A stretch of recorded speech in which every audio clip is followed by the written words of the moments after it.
Well, hello everyone, and welcome to the virtual Cobalt Cafe. It's week number 298 of our series.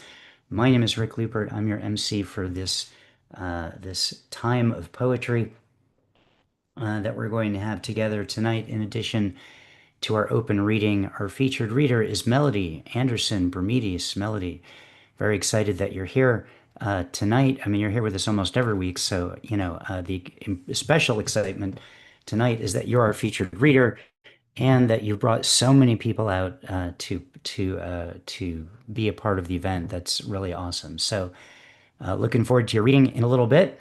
Excuse me. We're going to do a chunk of our open reading first, and then we will get to our excuse me, featured reader Melody, and then we'll have the rest of the open reading. I've randomized the order, so it doesn't matter when you signed up. You're going in a random order at this point. And if you'd like to sign up now, you'll be put at the end of the list.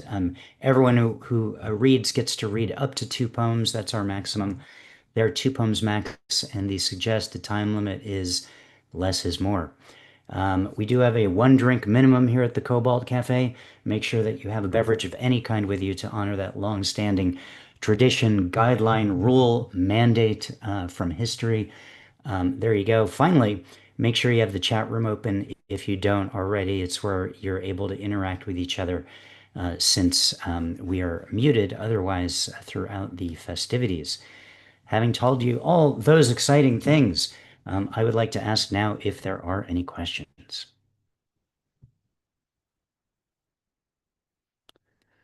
Martin Parker, yes. Good evening, Rick.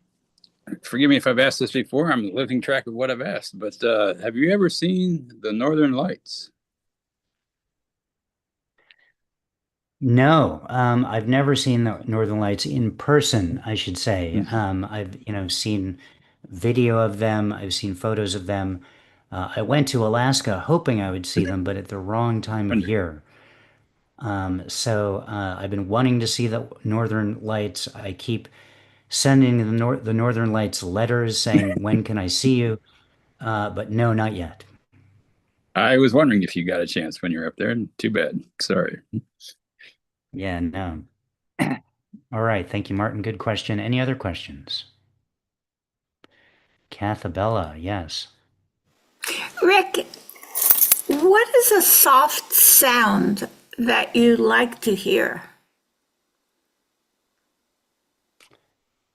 Uh, a soft sound that I like to hear. Okay, this is easy actually. I was just about to complain and say I'd like advance notice of your questions so I could prepare, but no. I think it's the little patter of my cat's feet as they wander around the house. I I hear knew them it. I knew it. coming towards me. It's a soft little sound that I enjoy quite a bit. Yeah, Oh, very good. phew, dodged a bullet there. Okay. Any other questions before we get going? Oh, Hermione has a question. Yes. Um, yes, Hermione. Is it the tequila or your wonderful patience that let you put up with us every week? Well, I'm not having tequila this week. I'm just having water. I've been sick the last few days, so I guess we're gonna find out. Like if I completely lose it based on all of your shenanigans tonight, then we'll know it's been the tequila this whole time. You're a gift Good. to us, Rick. Thank you so much. Thank you, Hermione. Thanks for being here. Any other questions? Okay. Well, then we're gonna get on to the open. Oh, Carrie. Looks like Carrie has her hand up. Hey Rick, who let the Hi. dogs out? Bill Herskowitz, about a week ago, and we've docked his pay. Okay, sounds legit. Good question, Carrie. Thank you so much. All right, we're going to get on to the open reading. On deck, our second reader will be Cathabella, Siggy, and Jackie. Please welcome our first reader, Kalia Anderson-Brumidis. Hello, Kalia. Hi. Do I just start going? Yep. Okay. My heart stopped beating when you went away. Now the silence sorry. Oh, this is called I Dream of You. It's about when you lose someone, and that pain, how sometimes it can kind of sneak up on you, I guess. So anyway, my heart stopped beating when you went away. Now the silence grows louder every day. A gentle wind blows the past away. A darkness falls where the sunlight used to play. I think of you. You're gone, but my feelings remain. I dream of you as I call out your name. You still have my heart, but I've lost my way. Without you here, I'll never be the same. I feel you everywhere. Your laughter lingers in the empty halls. I hear your voice in the faint sounds behind the walls. I think of you. You're gone, but my feelings remain. I dream of you as I call out your name. You still have my heart, so I've lost my way. Without you here, I'll never be the same. That's pretty much it. Yeah. Nice poem, Kalia. Is this your first time doing an open reading? Oh, no, no, no. I've gone a couple times with Mumu. That's what we call her, Melody Brumidis, before. Um, my mom's a writer, so I kind of, went to. I'm used to uh, these kind of layouts, I guess. Yeah. Very good. Well, Mhm. cool. Well, I'm glad that you that's cool to know that you that it's in your blood, as it were. Welcome to Cobalt Poets. Thank you so much for being here, and please come back. Of course. All right, round of applause for Kalia Anderson-Brumidis. On deck is Carrie Cox.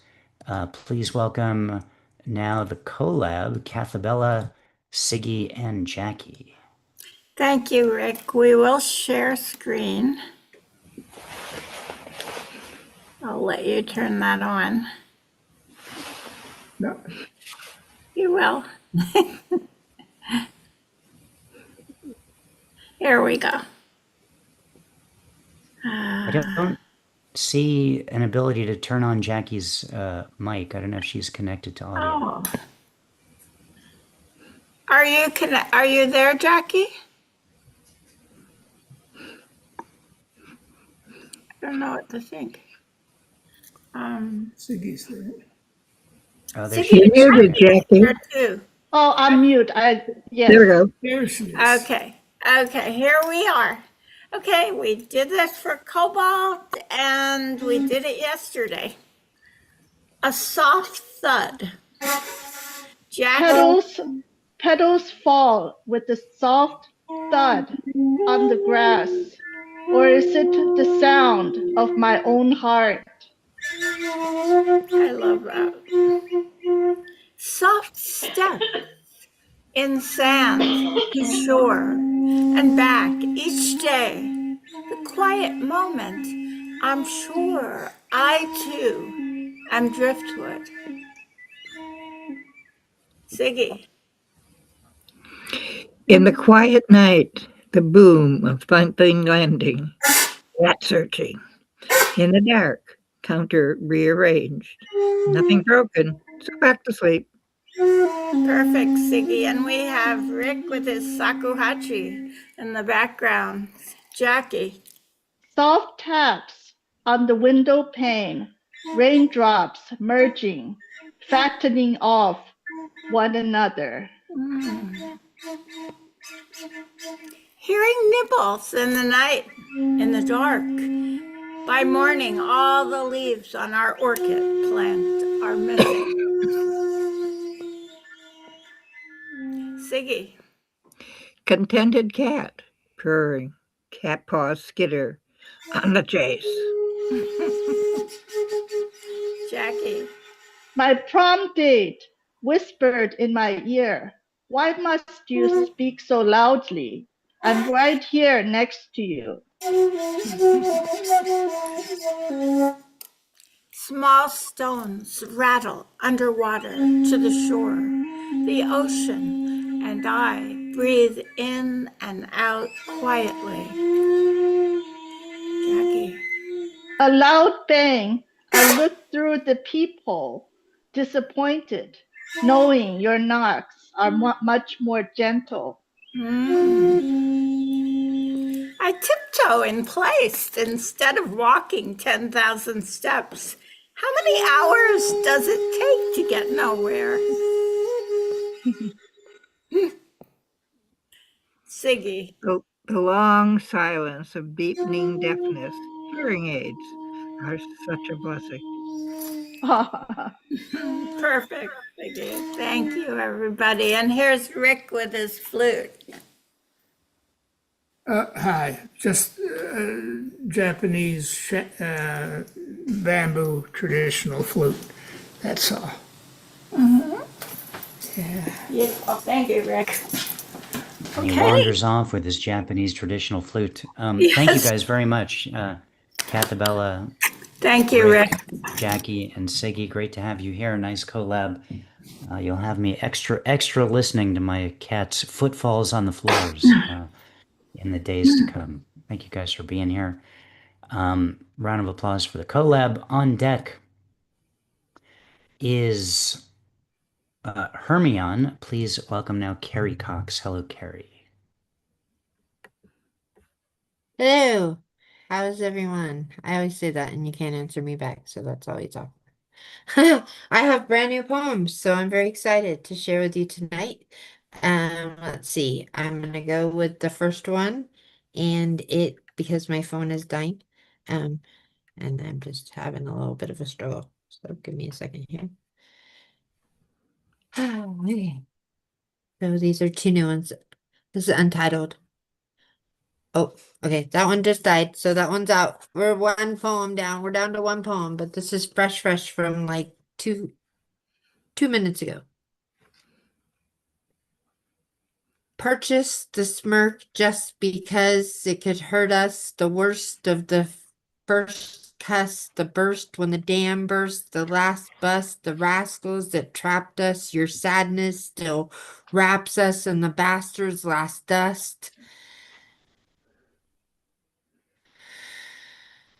The fast and the glass guts, the half and the sapped lust, the gas and the gas truck blazing past us as we gasped, hushed.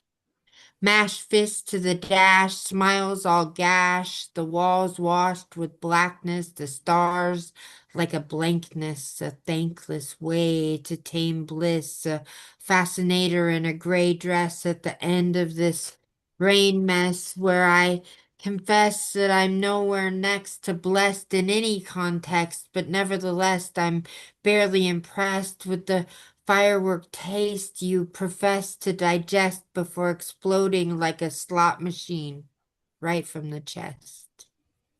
Thank you. Carrie, thank you. Wow, just glad we, waited a few minutes to start so we could get that brand new poem from you that is fresh off the Carrie inkwells, as it were. I used a Sorry pencil. that It's your other not device it's lead. died, but well done. Great to hear you tonight. Thank you so much for being here.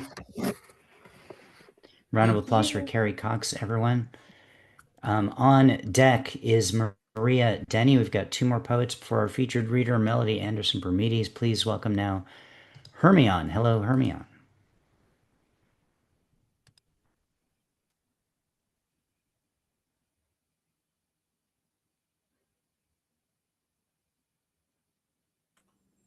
Hello, can you hear me?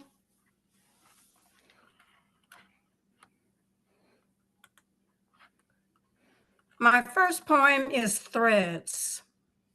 Our life experiences birth, love, hate, joy, pain, death are the threads that stitch us together into an eclectic, glorious patchwork quilt. My next poem is When Your Work is Done. When your work is done and you've done it well, you stand back, smile, and sigh. Then you sit and think, did I do that? And your chest begins to swell. A hard day's work brings a sense of joy that can't quite be described. I pray at the end, when my work is done, I will rest in peaceful pride. Thank you. Thank you, Hermione. Nice work tonight. Brevity is the soul of everything, as far as I'm concerned. Well done. Round of applause for Hermione. On deck is our featured reader, Melody Anderson-Brumidis. Please welcome now our next open reader, Maria Denny. Hello, Maria. Good evening. I'm reading a poem called Poor. Poor. Mom would tell me about growing up in Hong Kong in the 1950s. She lived in an apartment building with her mom, paternal grandmother, and younger sister, May. Her dad lived in San Francisco and sent money to them to live. He would come back to visit every year or two or three. There was a bathroom on each floor of the apartment building everyone shared. Water came on for 1 hour each day. There was a fury to fill up enough buckets and bowls to last until the next day. Water to drink and to wash. Bathing was a basin of soapy water and a washcloth, followed by a basin of clear, warm water for rinsing. The water was warmed on the stove. There was no hot water heater. Washing clothes by hand and hanging them on the clotheslines to dry. The international flag, she would call it. My grandmother, Paw, would buy a live chicken at the market. It would run around the apartment until dinner. She would kill it and pull its feathers. In 1960, the family all moved to San Francisco. My grandfather, Gong Gong, had a laundry business. At first, they lived in the back of that building in a room. Later, they were able to live in a 2-bedroom railroad flat at 132 West Street in the South of Market District in San Francisco. The family grew to have 4 daughters and 2 sons. 4 girls slept in a full-size bed in 1 bedroom. Mom and May slept on the outside of the bed, Judy and Elaine in the middle. My grandparents slept in a full-size bed in the 2nd bedroom. They got bunk beds for the boys to sleep in the room with them. 8 people, 1 bathroom, 2 bedrooms. Closeness. They walked and rode the bus to get around the city. None of them knew how to ride a bike, swim, or drive. I once made the comment that Mom's family was poor. She corrected me. We were not poor. We always had a roof over our head and food to eat. Thank you. Thank you, Maria. Welcome to Cobalt Poets. A nice poem. Good to hear that story. Some nice memories in there. Please come back and read for us again. Thank you. Round of applause for Maria Denny. On deck after our featured reader will be Ike Waltz, which leads us now to our featured reader, Melody Anderson-Brumidis. So Melody is a person who has been a regular here at Cobalt Poets for a while now. I find her work to always have a lot of, similar to the poem that we just heard, a lot of memory and reflection and nostalgia to it. You get the sense that Melody spends a good amount of time reflecting on her life and the moments that had some weight to them in her work. And we get that every week in our open reading, and it's really cool to get a full set from her tonight. Melody lives in Vallejo, California. Her wife of 40 years, Loretta, is her rock. She's active in the Solano poetry world. Her family, 5 kids, 4 grandchildren, 5 chihuahuas, many of whom are here. I'm not sure about the chihuahuas, but I know that the kids and grandchildren, some of you guys are here. Please have the chihuahuas sign in. And a calico cat, also have the calico cat sign in. Provide material for her poetry. She enjoys gardening, walking her dogs, and reading Donna Leon mysteries, or is it Leon mysteries? I'm not sure. Melody, really happy to have you in this spot tonight. Please welcome our featured reader, Melody Anderson-Brumidis. Well, hi, everybody. Thank you, Rick, and thank you, Cobalt, and all the family and poets that joined us today. Thank you so much. The first poem I want to read is called Happy Birthday, and it's to Alicia. It goes like this. I just turned 75, an odd year, when my banker takes me aside and whispers, I've just turned 60. I've lost everyone but one uncle and my girls, she continues. 75, I respond, louder than she spoke. On the day, one of my girls took me to the California Academy of Science, where we wandered around the only indoor rainforest and the shake house with the two earthquakes, 6.9 magnitude Loma Prieta and the 7.9 Great San Francisco Quake of 1906. We saw everything, but my favorite thing was that my girl, my 22-year-old daughter, held my hand the whole day. I hadn't felt that loved for years. Thank you. And I have a series of poems I'm reading, and I wanted to thank my brother because he sent me a book called One Poem a Day, and all of the next few poems are from prompts that I got from that book. So thank you. He's here today. The first one is called My Vegetable Garden. I began the new year with plans for my vegetable garden. I've taken to planting vegetables in pots, a wine cask, or barrel. The vision is always better than the actual garden. 2 peas in a pod.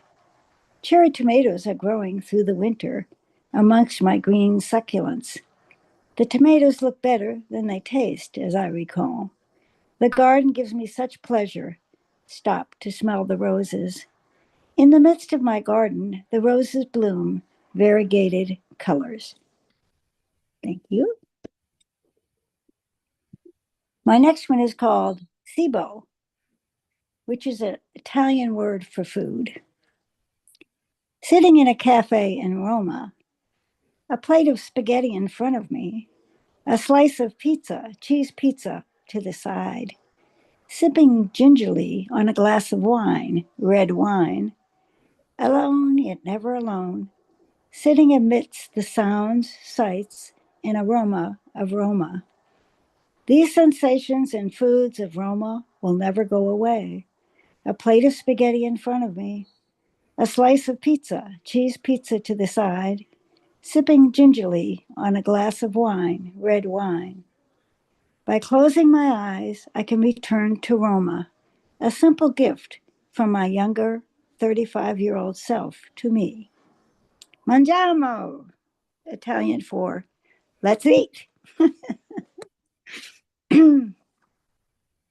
And the next one I'm going to read is, it's called Mixed Breed. It's about my parents.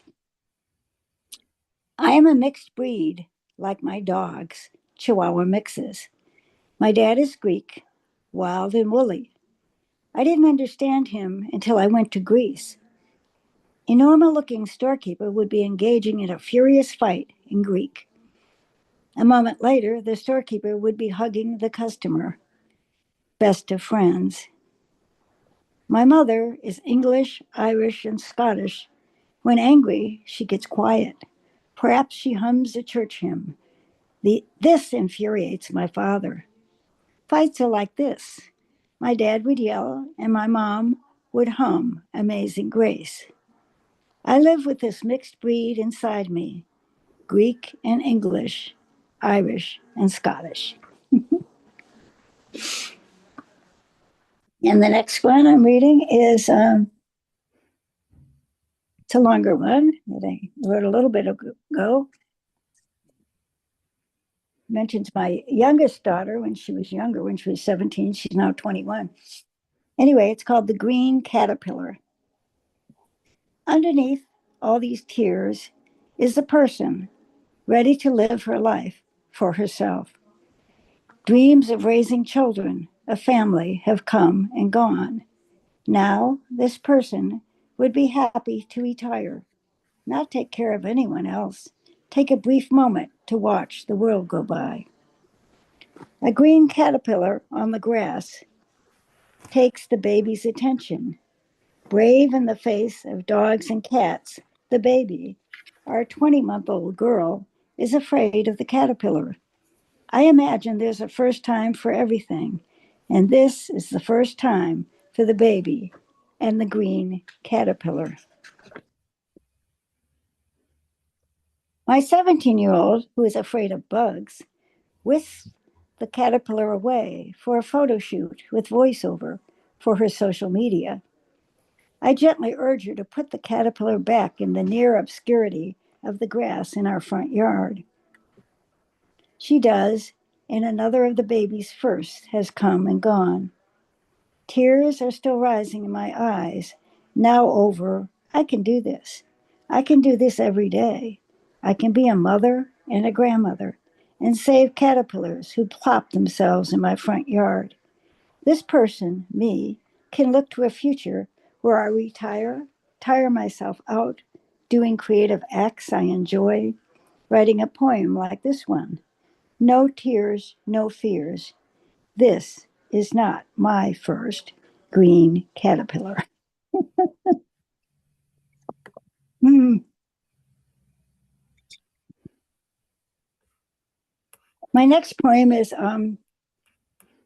it's actually about Sophia, and she's here today. She's now 5, but she lived with us for a couple of years when she was first born, and I think she was probably about 18 months when I wrote this poem. It's called The Fit. It's not that I want her to stay forever. I don't. She's not my baby. It's just that she fits me, a visceral thing. We walk together down the hill. I swing my right arm. She grabs my hand. She fits. She's the right size. We walk down the hill to the Magic House. Years back, I walked my son and daughter to the Magic House. At 2 and 3, they would stop with me and count to 12, the farmer's cows. We're to end up at what we called the Magic House, a rambling, colorful hacienda with a wishing well out front. The mother will come for the baby. It's her baby, after all. I will miss our walks and talks to the Magic House, the baby's curiosity. She ponders and picks the best rock every day. Life goes on. The cows gave way to 2 new housing developments. My son and daughter are now 24 and 25. The baby now, too, will also outgrow me. I will always remember the feel of the baby's hand in mine, the fit as we walk down the hill, picking up rocks. Thank you. The next one is to my dog, Misty, who passed away. She was a Chihuahua at 15, and we still have her brother here, Popo. So it's called To Misty. It's a haiku. You drink my coffee and my beer. Has no one told you you're a dog, dear?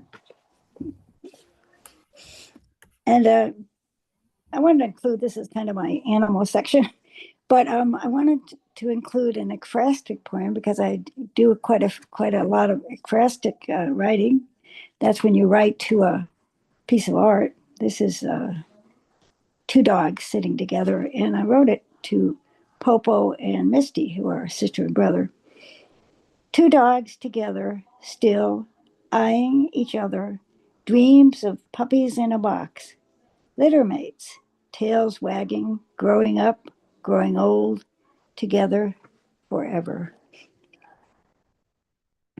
And we can't forget the cat.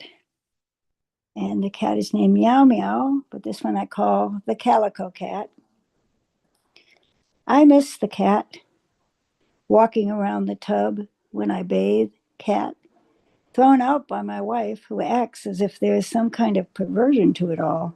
She always walks around the tub when I bathe, I say. Calico cat, I tell the lady in the dollar store, who, like me, is examining the dollar cat treats. Mine too, she says, agreeing that ours are a special breed, and by it we too are related. The Calico Cat's a comic. I fall immediately for the consonants, although alliteration is so much more tongue-pleasing. The cat, in her elevated position, higher in all ways than the dogs, has missed the attention of our 8-month-old baby, who yells, "Dogs!" and chases after the dogs. Dada and dogs, her first words. There is no on-spot Dada, but there are dogs aplenty. What we lack in one area, we pick up in another. The calico cat, meow meow, we're moving her cat litter from the comfort of my daughter's bedroom to the expanse of the office. Since my overly sensitized teenager can no longer tolerate cat smells nor baby smells, I will adopt a toddler, she avers, after the diapers and pukes are over. Like you, I say, an 18-month-old who, like the cat, came in and took over the household. Even now, much as I love my daughter, like our cat, I wonder, where did she come from? And I have a couple more, enjoying this. I work in my friend from one of my jobs from Chevron, Sue is here tonight. I worked for many years sitting at a desk, and I was perfectly fine until I kind of walked away in retirement, and suddenly my back hurt. So this one is called My Back. I wake up with a sore back, and I think, this is something I never wanted to have. I hear about people with sore backs, and I think, can't they just walk it off? Or like my mother would say, wash your face. You'll feel better. My sister, with the broken arm, did that for weeks until the school nurse, they had those back then, called home, and my mother had to take her to a doctor. My sister wore that cast like a torch, raising it every time anyone tried to mess with her. People have 2, 3 operations on their backs, and it doesn't get better. Can they think beyond themselves? Help someone else. Chronic, a bad word. Pills, alcohol, pills and alcohol. Really? My back pain started 9 months ago, worse at night when I fight pain with long baths, 2, 3, until the hot water is gone. A thick novel, Umberto Eco, takes me into the 18th century world. Crime, graft, evil priests, dying fathers leaving empty inheritances, but no pain. Get up, feed the dogs, walk the dogs. Don't look back at my back, still calling me in royals of pain. I give up. My Christian Scientist forefathers and foremothers roll in their graves, crying for a laying on of hands. I stop. Don't look back at the back, my back. Call the doctor, call the radiologist at John Muir, schedule an MRI. Get this back, my back, on track. And I have a final poem here. I just have it on my phone.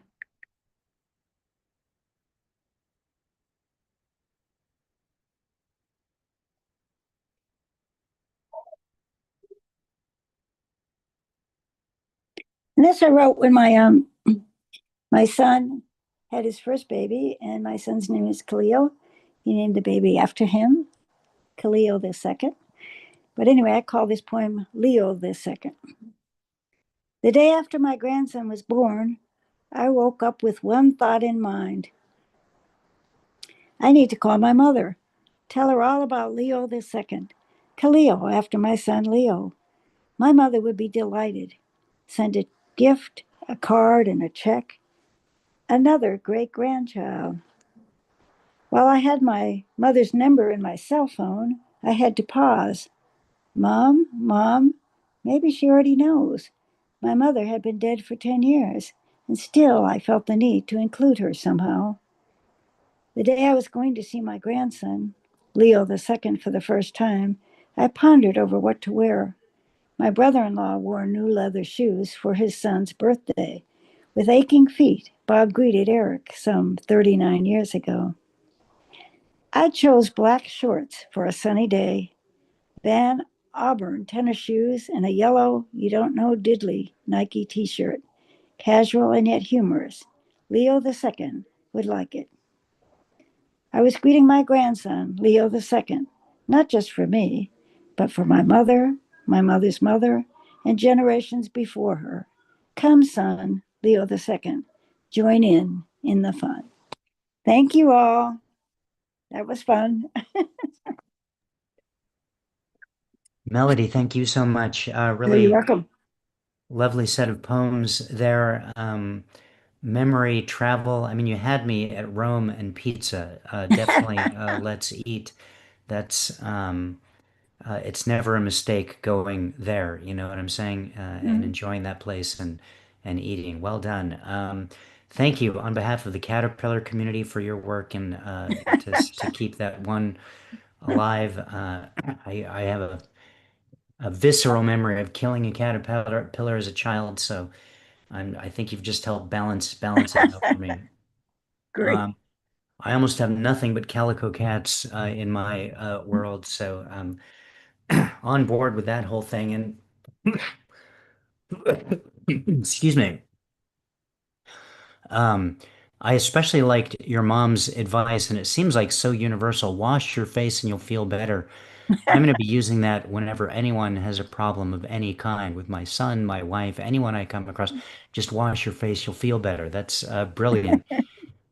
Um, I think your poetry exists as a lovely archive of your experiences, and I hope you collect it in, if you haven't already, in a book or something, to be able to pass on to your family for generations to come, to keep those memories alive. Because otherwise, generations later, when we're no longer around, we just have names, you know what I'm saying? But if they have your poetry and these experiences, that's an awesome primary source. And I think that your children and your children's children, et cetera, et cetera, et cetera, would love to have those, and will always keep your name on their lips. So thank you very much for all of that. I'm gonna paste a couple things into the chat room and share the broadside I made for your poem. There it is. Sorry, folks. Been sick this week and still not quite over it, but getting through it. So this is the broadside I made for Melody's poem. You can download this now at the link that's in the chat. The Cobalt Poets website, the broadsides page, and it's an 11 by 17 print that you can download, put on your screensaver, print out if you would like, and have forever in one way or the other. This is how we compensate our featured poets, by making one of these for them, and hope that you'll consider tipping them. I know many of you have been to in-person readings, and after the featured reader reads, sometimes a hat goes around or something, and you put a few dollars in the hat for the featured reader. So Melody's Venmo is also pasted in the chat. That's the hat. So if you'd like to tip our featured reader for her reading, and quote, purchase one of these broadsides, even though you can just download it anytime you want, that's how you do it. And please do. That's all the things I have to tell you about that.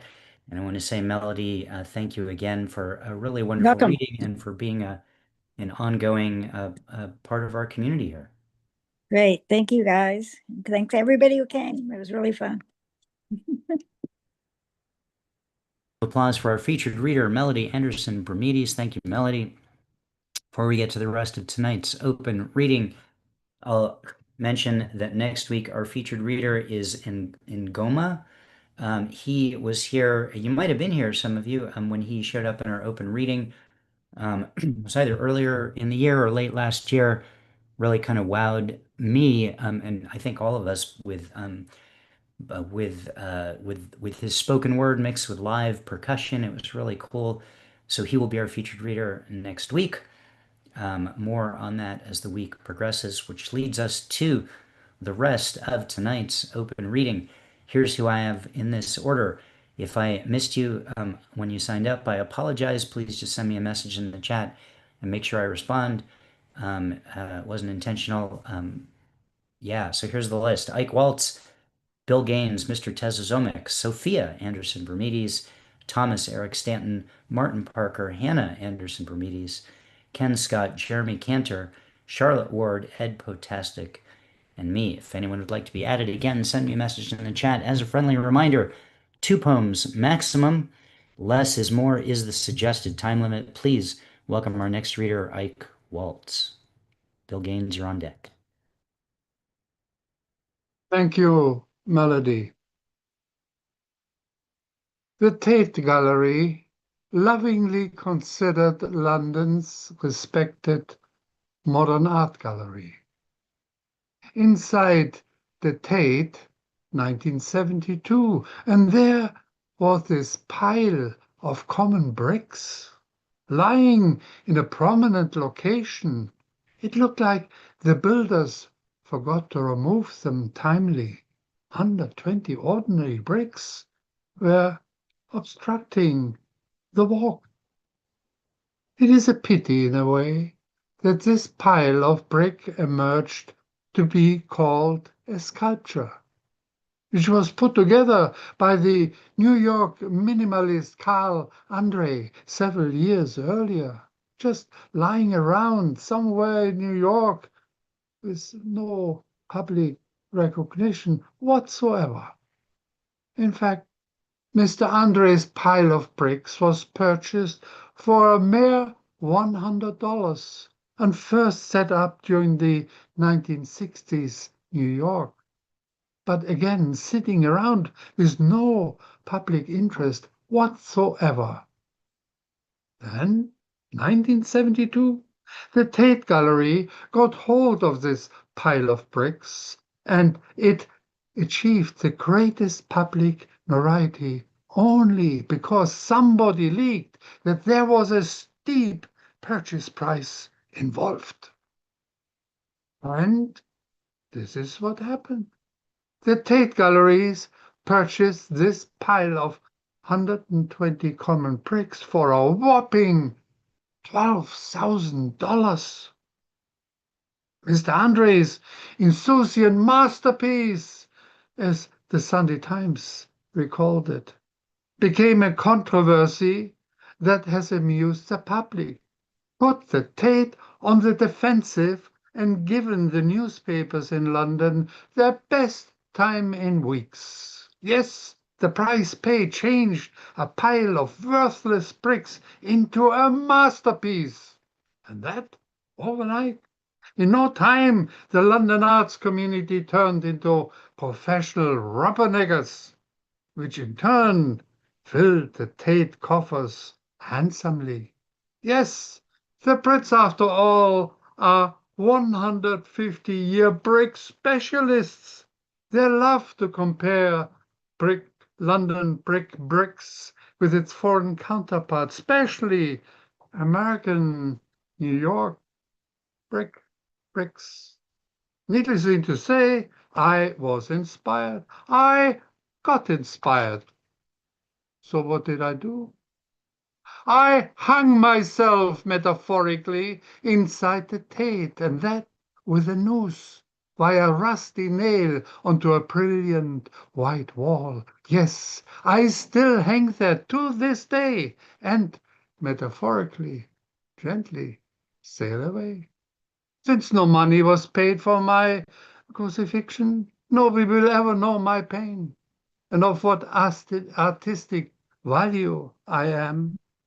And now I even struggle with this prominent, long dormant, ekphrastic poem called The Tate. Bang, bang, bang, bang, bang. I hammer and I hang in the Tate, the great hall of fine art. Delirium on a whitewashed wall, swinging immortality on that rusty nail. I am the first, my life says it all. And you, without a clue, whisper, whisper, always in awe. Will do. Natura non facit saltus. Nature makes no leaps. But what an artist I am. What a bloodless sensation. It was the me, just me, inside my dismal generation. Fail you, hail me, brilliance of artistry, my gullible death, after all, was not worth the entrance fee. Thank you. Great poem, Ike. I really enjoyed that. I had the opportunity to go to the Tate Modern, anyway, a couple of times.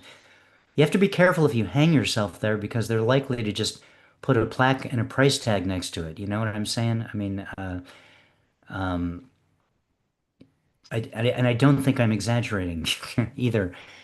Great piece. Really enjoyed it. Thanks for being here. A round of applause for Ike Waltz. On deck, Mr. Tezazoma, please welcome Bill Gaines. Hi, Bill. Hello, hello. Thank you for having me. Melody, that was awesome. Thank you for that. I loved it. I am going to read two poems tonight. First is called Playing God in the Dark. Close your eyes to us players. We do our best living when the lights go out. Observation changes the object. So look ye not upon my creations, lest I lose control. And that one, the next one is called Rogue Emotions Take Hold.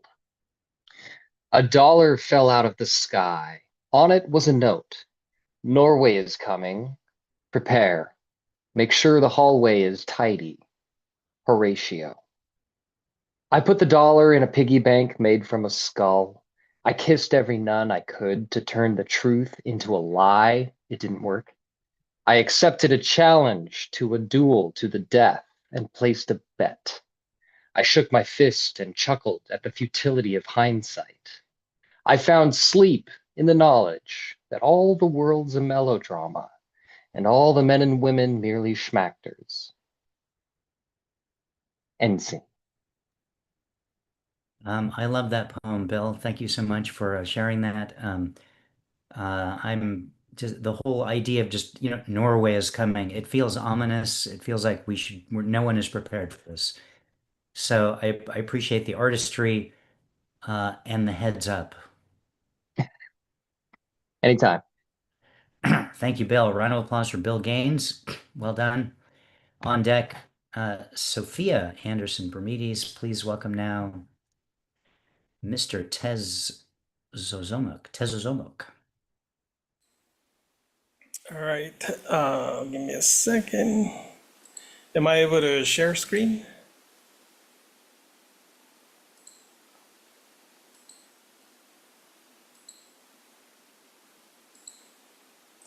Thank you. I'm going to be reading from a little bit from The Bastards of the Epic. Cervantes has not yet arrived. Cervantes had not arrived, not yet. No skinny knight, no crack helmet, no horse carrying hunger and delusion across the dry back of Spain, no squire with earth commons dragging behind him like a sack of onions, no windmills turned into giants by a man who had read too many books and not enough rooms, not yet. In this house, the books were still serious. That was the danger. They stood in the study with their leather backs straight, brown and black and red, little soldiers of dead men's certainty, Latin books, law books, devotional books, chronicles, letters copied and recopied until the copy began to smell like authority, maps folded near them, seals, cords, scraps of royal hunger pretending to be instruction. The books did not laugh. The men did not want them to. A laughing book is bad for empire. A laughing book makes the sword check its costume. A laughing book tells the father, mira, cabron, your armor is showing its rust. But that book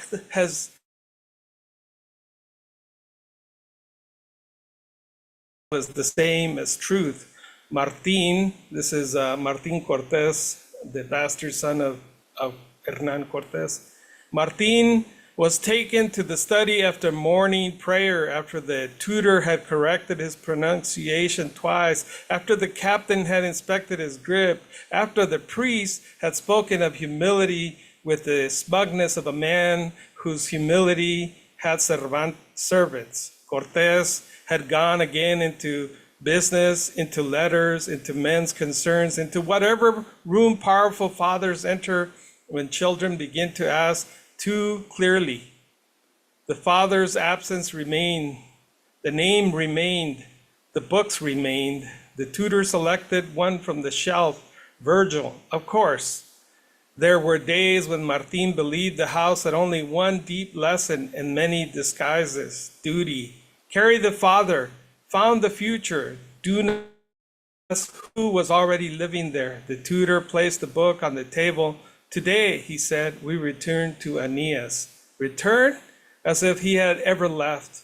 Martin looked at the page.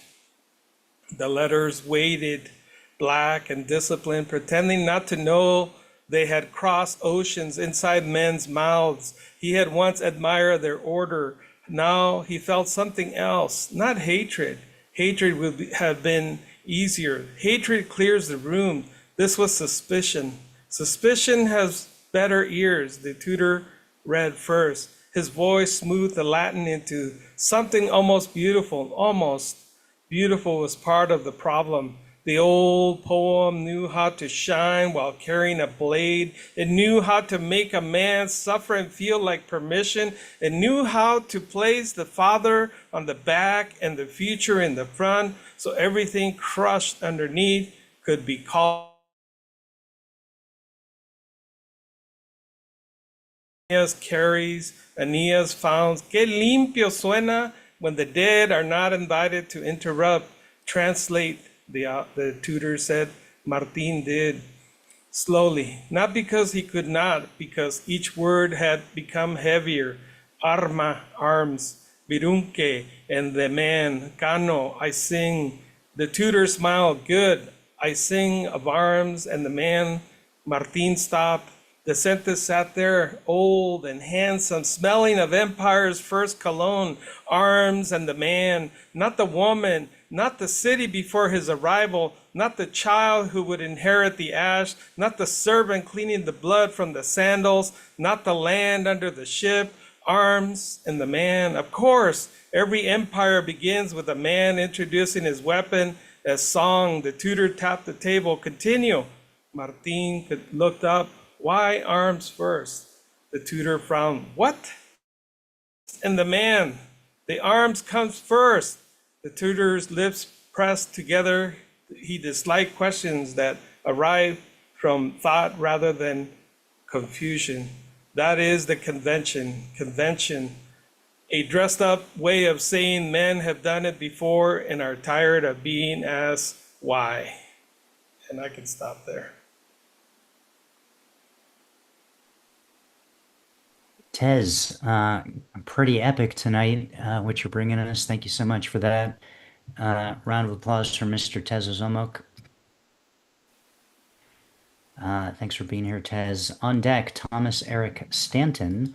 Please welcome Sophia Anderson-Brumidis. Who I think is with Kalia on that account, so you guys have to unmute.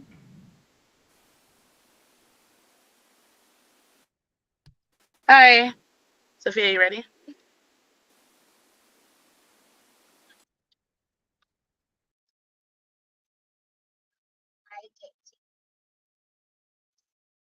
Oh shit, we're still muted. Can you hear us? Yes. Okay. Go ahead, Sophia. I never thought I can be more than what they but I always felt that I had it in like a distant room. But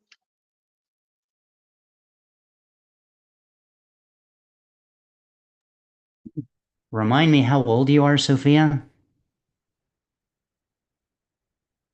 Oh, they've already muted themselves. You. How old are Sorry, you? we weren't allowed to unmute. She wants to try again. She messed up her poem, if that's okay. She's 5. Okay, cool. Sure, go for it. I never thought I'd get here. I never thought I could be more than what they see, but I always felt that I had it in me. Please welcome. Hello. Sorry, Hi. we're not having a hard time hearing on this end. It's okay. You can just move on to the next person. I mean, we heard her read. Did she finish the poem? I guess so, yeah. I think she's having a little stage fright. We can just move on. Okay, well, Sophia, you're the youngest poet we've ever had at Cobalt Poets. You did a great job, and you're doing your family of poets proud by reading, and I hope you come back and read for us again. And we are going to come back to you guys in a couple to hear Hannah, so stand by. On round of applause for Sophia Anderson-Brumidis, 5 years old, reading here at Cobalt Poets for the first time. On deck, Martin Parker. Please welcome now Thomas Eric Stanton. Hello, Thomas. Hello, Rick. I'm going to begin with an epigram. I'm here, came here for Melody, but wow, what a great show. Eggs and sausage. I am feeling very senior, without the wisdom and the medals, some old force to resist, to have for a couple of minutes without consuming, resuming, then gone away till another day, learning how again to kiss. And the poem, for it is given green. All I have to do is due to turn the ice of snow to freezing, for it is already given green to freeze. Buckle the giant of decry and derision, father of king and Freon. Let him come in from the cold, who is one heated beast of being, who is one unseen. Need your skills and special way of building a mantled fire, seeing a dream to flower. Imagine a vista where once a window, mirage on the other side of imagination, real told and real made, to be whispered, tale to a raven, for even then snow slides summer, even there were no number of love's illusion, gave ye fire, gave ye blue flame, its will to story, and all I have to do is turn the ice of snow to freezing, who is one unseen. Thank you. Thomas, thank you so much. Whenever anyone sings, and I think we started this a couple weeks ago, you get the official Cobalt Poets Dinner and a Show award. So congratulations on that. I enjoyed that quite a bit. I love the whole concept of who is one. Shows up in my liturgy a lot. And it was great that you stumbled across us just to hear Melody, and I'm glad that you found us, and I hope you come back and read again. Yeah, I came for her, but if you'll have me back, I'd love to be here. Thank you. We will have you back. You will feel had. It's going to be a great great thing. Round of applause for Thomas Eric Stanton. Thanks for being here. First time here. On deck, Hannah Anderson-Brumidis. Please welcome Martin Parker. Hello, Martin. Hello again, Rick. Thanks so much, as always, to you for this platform and to everybody in the room here tonight. Got a couple of short ones, as often is the case. This first one is one I wrote just a few months ago. It's called Aurora Novae. I've never seen the Northern Lights, at least not in reality. I do remember childhood nights with constellations watching me. Some people want to leave for Mars, a barren rock that's past its peak, a peaceful future without these scars. Right here on Earth is what I seek. And then, as I've been doing, I've found another poem about auroras. This one is called Auroras by Joanna Klink, an American poet from Iowa.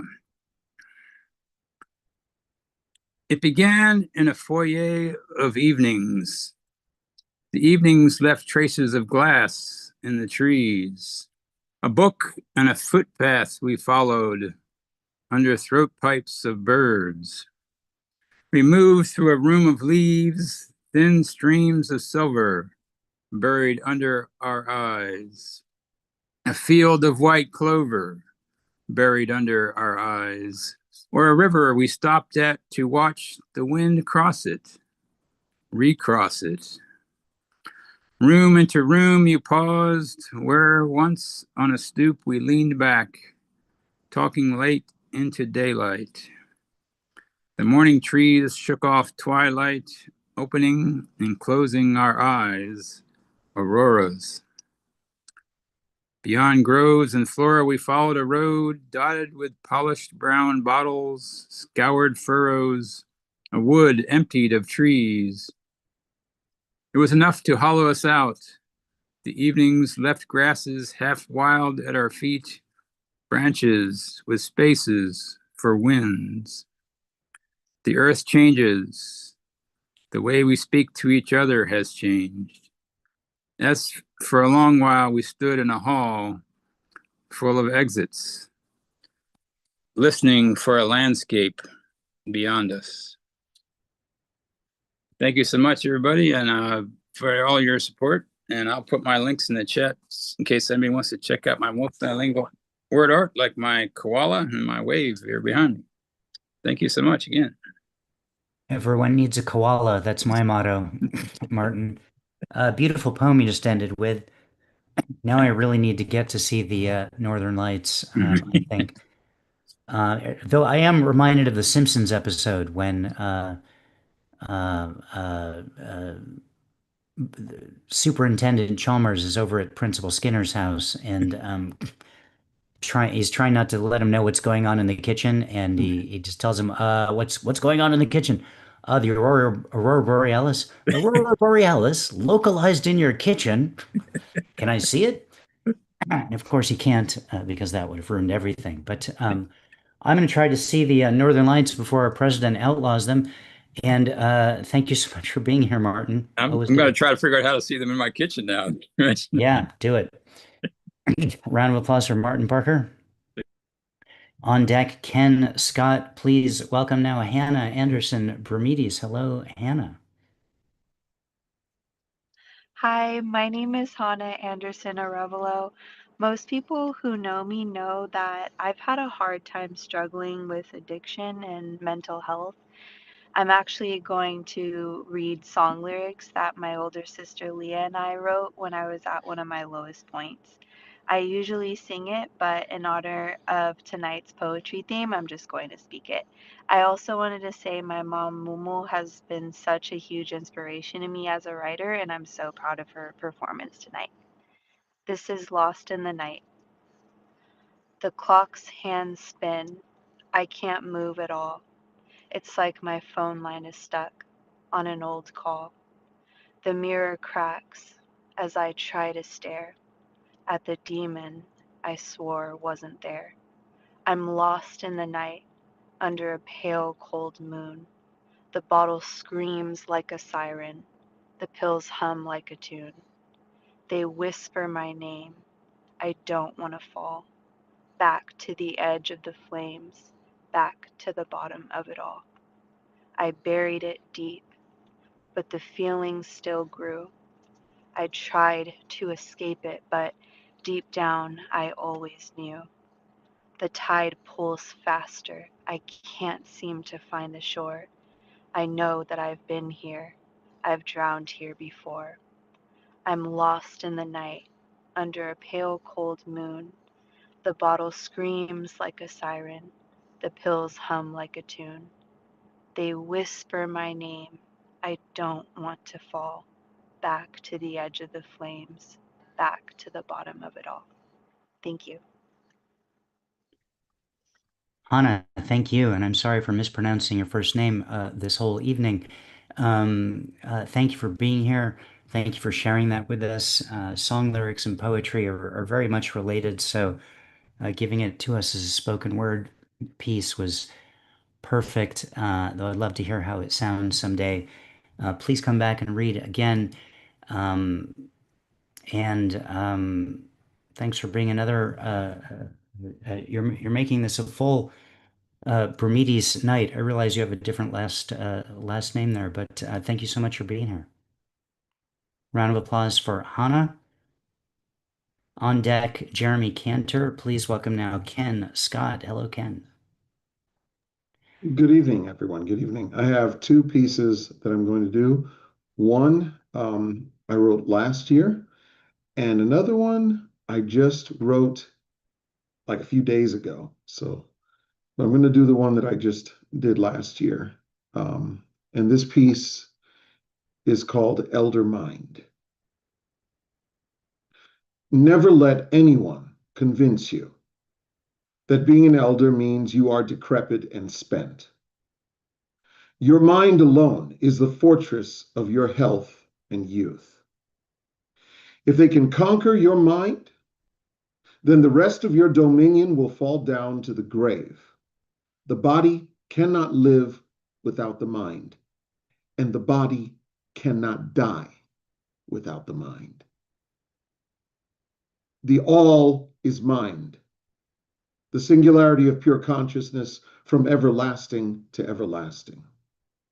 The universe is mental, a construct created and maintained by the mind of the all. And you are a fractal of eternal mind, governing and reshaping reality according to your subconscious expectations.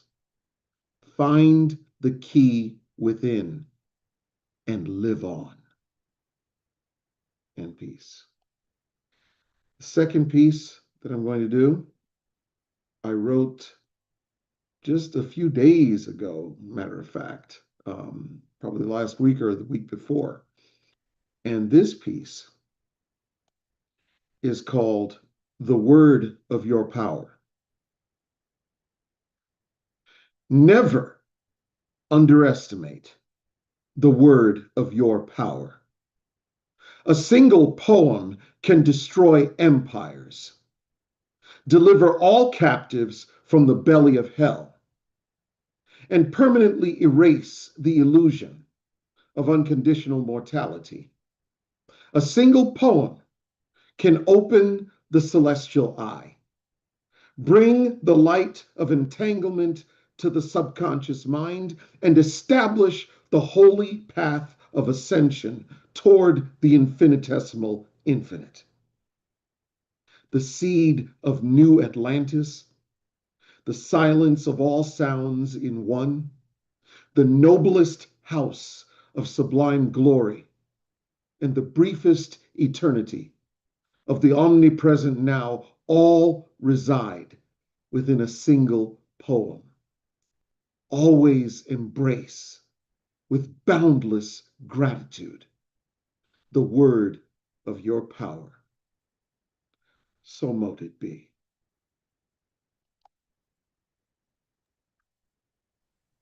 Ken, thank you.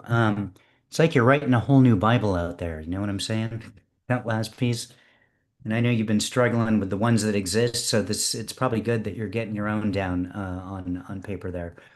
Um, It's an ongoing process. it is. It's Yes, a lifelong process, is what it is. indeed. Ken, thank you so much for being here. Great job. Round of applause for Ken. Scott, on deck, Charlotte Ward. Please welcome Jeremy Cantor. Hello, Jeremy. I've been away from, can you hear me? Can anyone hear me? Yes. Okay. I've been away from Zoom for years. I don't know if is it possible to put a JPEG of the cover of my book into the chat. Will that work?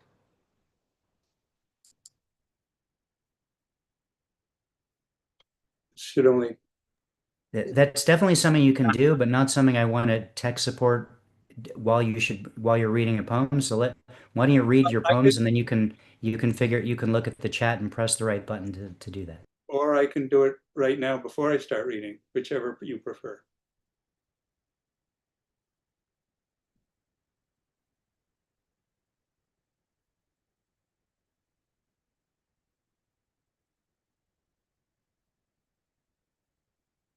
Okay, that's the cover.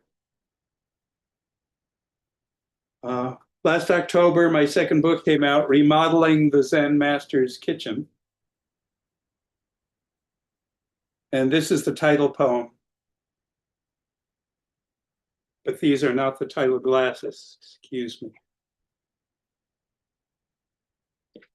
That's better. Remodeling the Zen Master's Kitchen. I expected to find him living on brown rice and miso, and to want a kitchen designed accordingly. I was surprised to learn that he did not, and did not. He said, "You are surprised only by what contradicts your expectations. Do not expect anything, and you will never be surprised or disappointed."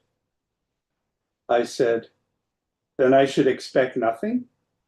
He replied, "No. What I said was, do not expect anything. Now get to work."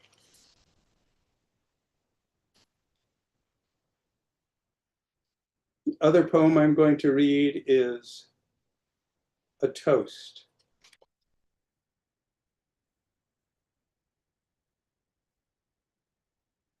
A toast. Here's to the song you heard when you were falling in love, but have forgotten the title and the tune and the lyrics. So even if you fell in love to some other song, you'll think this song is that song. Here's to the way your heart shunted your brain onto a sidetrack and left it where you would have to go and find it and drive it back into town the next day, or the next year, or maybe not ever. Here's to the way the morning sun through the curtains on the kitchen window during breakfast the morning after suddenly made you think not of Vermeer, but of Edward Hopper. Here's to the surface of the water that has already crossed into night, trying to reflect the evening sky's indigo, but instead showing you a color you have no name for, that promises quiet, if only you will slip beneath the surface, past the point where you'll hear water lapping at your ears, to where eyes closed or eyes open is all the same.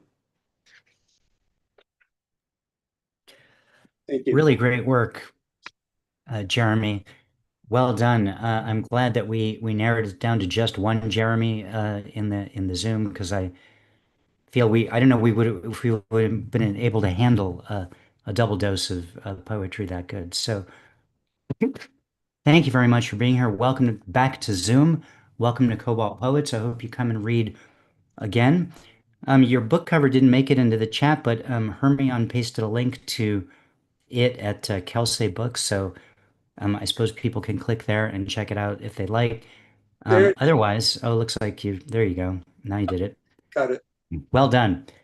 Thanks so much for being here again, and a round of applause for Jeremy Cantor. Thank you. All right, on deck is Ed Potastic. Please welcome now Charlotte Ward. Hi, Charlotte.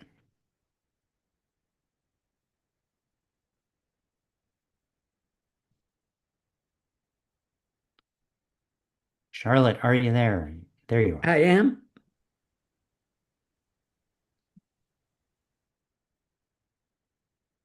Fusion. With pleasure, every nerve ending gladdens for the burgeoning promise of this earth.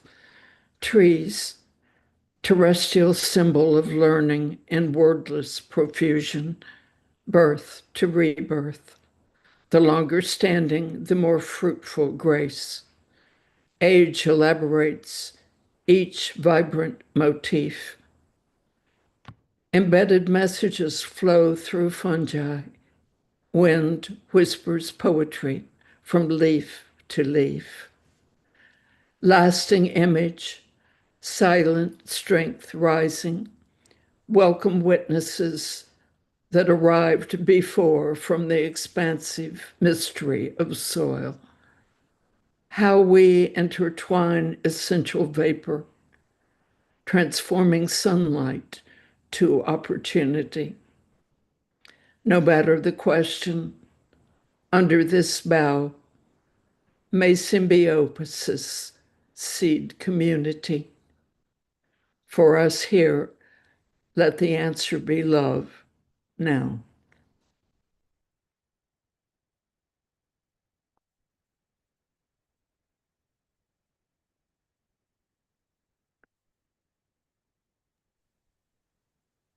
Charlotte, are you just doing the one poem? Yes, and I'm trying to stop share. Oh, yeah, I'm there you go. You using did. two screens, so it took me a minute. Thank you. No problem. Thank you. Really nice to meet you. Welcome to Cobalt Poets.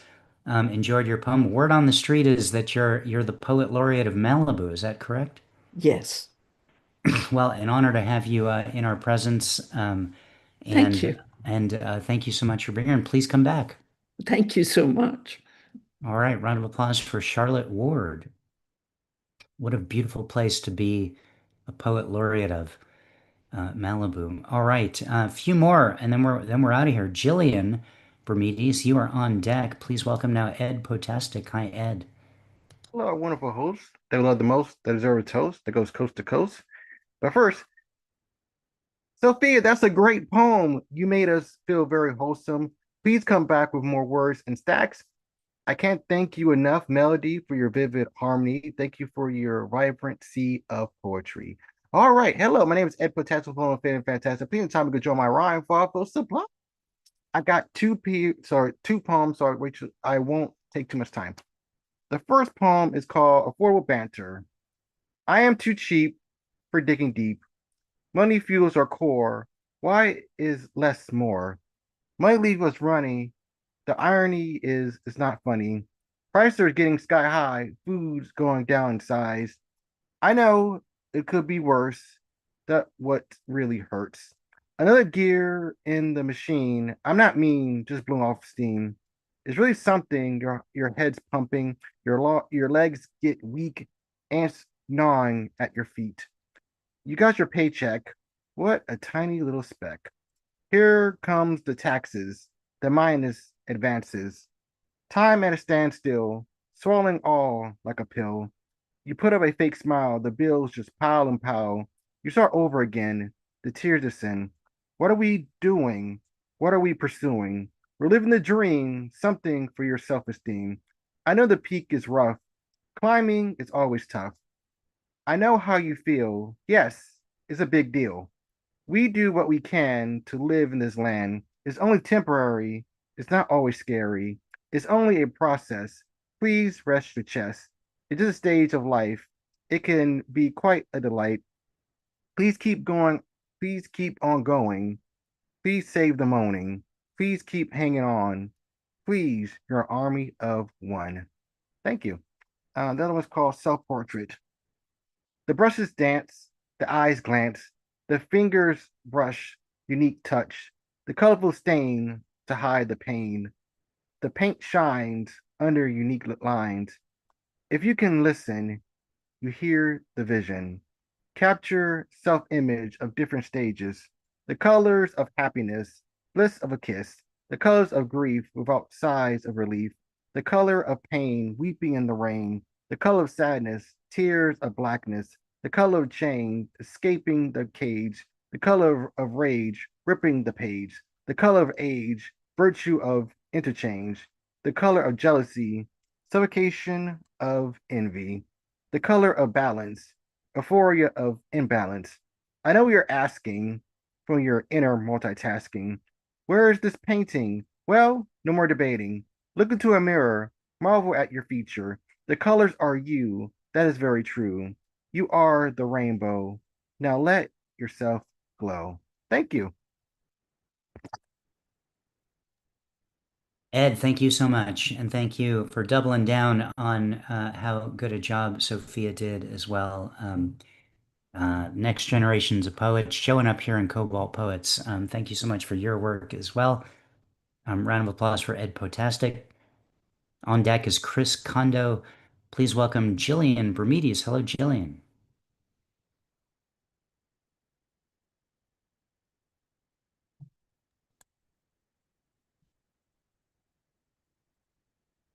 Jillian, are you there? Gotta unmute. There you are.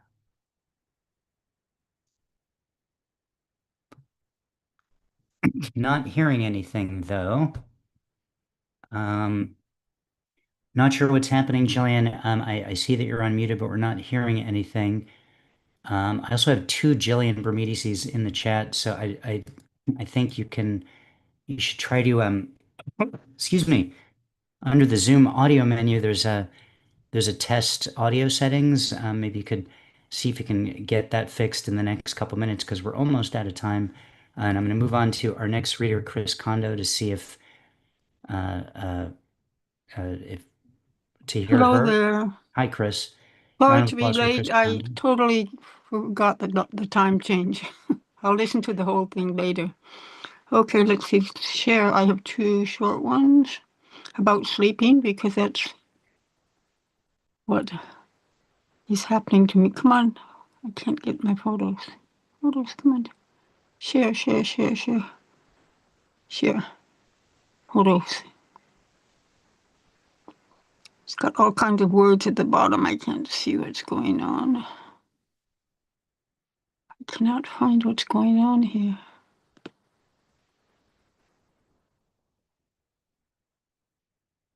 If I don't have a photo, I can't read. Let's see what's happening. Well, here they are. Okay. We'll start from here. Oops, that's the wrong one. Here we go. I got it. Sorry. I'm still asleep. Okay. Lucid dreams left to gamble in my daughter's bed and ripples. Lucid dreams left to gamble in my daughter's bed in ripples. Okay, next one. I've been sleeping a lot lately. Okay, this one should be it. Come on, come on, come on.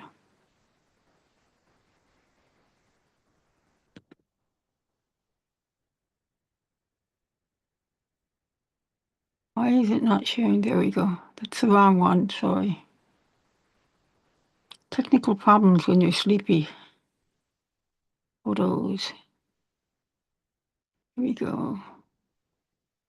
Okay. Why, come on. My hat in the middle of my parents' bed. Where have the years gone? My hat in the middle of my parents' bed. Where have the years gone? Thank you. Chris, thank you for being here. Glad you figured out the technicalities there, and Sorry. no problem. We're able to hear you, and thanks so much for being here as always from the future. From the future, yes, and I somewhere in the sleepy future. All right, round of applause for Chris Kondo. Thank you, Chris. We're gonna try Jillian one more time. I don't know if it'll work, but we'll give it a try. Jillian, are you there?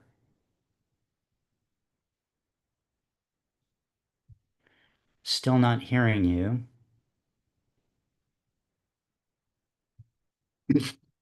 All right. Well, unfortunately, I don't think it's going to work because it looks like there's a technical issue with your microphone. So, thanks for trying. And we're just at the end of the reading here, so I don't have any more wiggle room to come back to you. I'm going to close out the open reading with a couple of poems.